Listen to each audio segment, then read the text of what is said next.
is a crucial process when we are trying to learn a second language. In this case, English.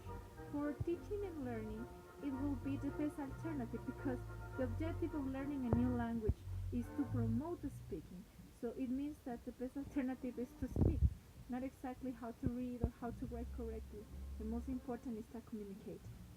If we are going to teach how to speak, it will be a good idea to focus on some parameters that we have to follow as teachers and as learners of English spoken. One of these is the pronunciation. We have to know how to pronounce it correctly. If we are doing a process of teaching, we have to teach how to pronounce it as well.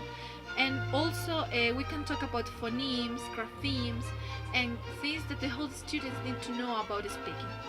Also, we have to determine the usage of the words we are going to use, the lexical, the context, the vocabulary we need to focus on our students, and they have to improve day after day.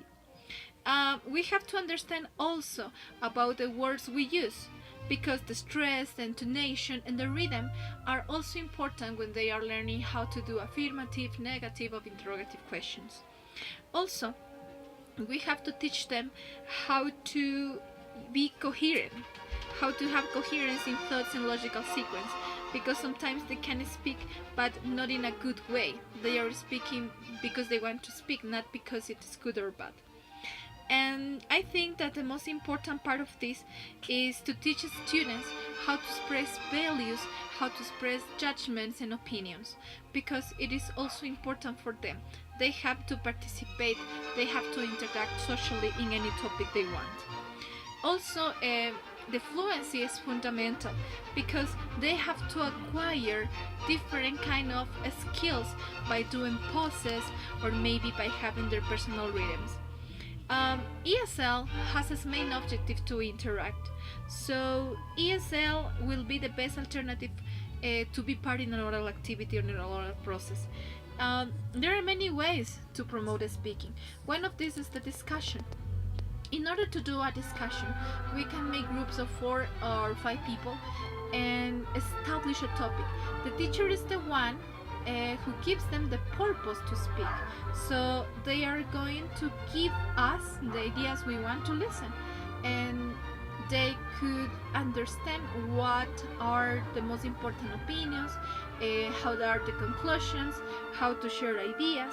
But we have to close the process, and the way to close this process is by doing a summary of the class and encourage them at the end of the class to ask some questions and maybe to give their opinions about the activity they did.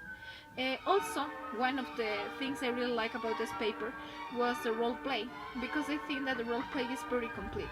You give the students a context and you are encouraging them to use the vocabulary related to this context. So they are going to interact according to the situation, the context, by using the vocabulary, the lexical they really require.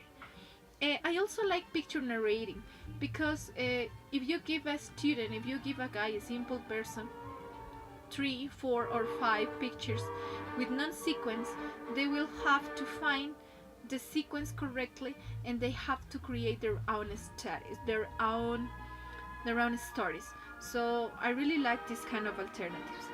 In order to conclude, I think that teaching speaking is kind of difficult, it's kind of hard, but it is not impossible. We have to focus our career, our degree, in teaching how to speak more than teaching how to write, because speaking is the skill, is the tool they are going to require if they are going to travel to a different country.